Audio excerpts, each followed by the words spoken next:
Welcome back now to the Western Cape, where firefighters are continuing to focus on preventing a fire from reaching communities including Tokai, Zwaanswyk, Noordhoek and Clovelly. The historic Tokai Manor house in Cape Town, which is owned by SANParks, has been evacuated as a safety precaution. This as the fire rages in the mountains above Tokai. Helicopters have been water bombing the area since this morning. The manor house, which is Provincial Heritage Building, is one of SANParks' administrative offices. About 3,000 hectares of vegetation has burnt in the fire since Friday. All right, to speak more on this, let's now welcome Trevor Abrahams, Managing Director at Working on Fire. Trevor, very good afternoon to you and thank you so much for your time. So the understanding, of course, it seems as though these firefighters are now continuing to focus on preventing the fires from reaching several communities. How is that operation going? And speak to us about these communities that are of concern at the moment. Good afternoon, Archie. Yes, this is typically the end of the Western Cape fire season, and not surprising that we still see big fires like this popping up. So we've had quite a bit of aerial resources deployed yesterday. There were some 6 helicopters that were put at the fire. And right now, as we speak, I think much of the activity is at the foothills of the Constantia Bird area coming into Tokai. So it drifted into the Boys Drive area. That has been cut off. Cork Bay has been secured a bit. And to a large extent, Clovelly is also contained at the moment. We're very fortunate that there are very mild winds at the moment. In fact, this morning, the helicopters were constrained by mist, which were covering this area together with the smoke. So we've had very mild, relatively mild winds out of the northwest. And that has fortunately, sort of kept the spread of the rate of fire relatively moderate. And I mean, the concern here also as investigations continue is that, some of these fires could have been started on a malicious basis. It could be, arson related. What are you hearing in as far as those investigations are concerned? So we need to understand we do have fire-dependent biomes. Okay, so fire is part of the ecology that we deal with in these areas.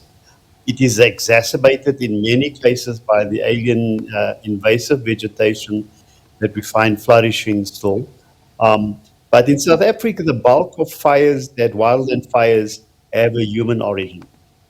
Sometimes we do experience it here where we have lightning fires.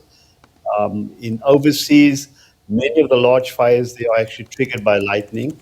But for South Africans, yes, much of the fire does come from the human element.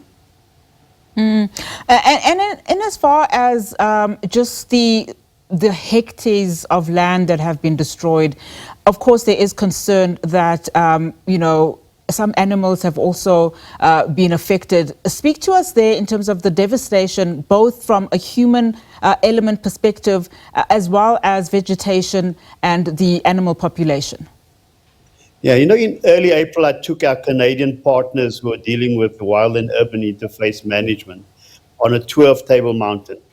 And Table Mountain has, at the moment, a number of scars of recent fires. And I think it's going to be impacting on a longer basis by having so much fires and so much area destroyed. And as you rightly mentioned, obviously, the animal life are affected by it. Our own sort of basic health is affected. If you look at smoke levels that are happening here, those are some of the impacts of these wildland fires, which can have long-lasting impact, particularly people who are already affected with respiratory challenges. So it is an ecological, it's a health problem, and it is certainly going to live with us longer because Table Mountain's been getting a beating of late. And I mean, that is of concern because as you say, the fire season is nearing an end. On some spectrum, a lot of people also wondering if there's something else here at play, given the fact that at this point in time, these should be already, have finished. In fact, surprising a lot of people. I mean, you find on the one hand, officials still turning down people who are hiking on Table Mountain. Just give us a sense in terms of just from a long-term planning perspective, what interventions do you think are needed here? So at one sense, I think this is really the impact of climate change we're seeing. Yeah. And when I say climate change, I'm not just talking about dry, hot season. We're talking about the wet and changing back to dry. So when you have the kind of wet period, you have tremendous growth. And that creates the new level of vegetation, often very young.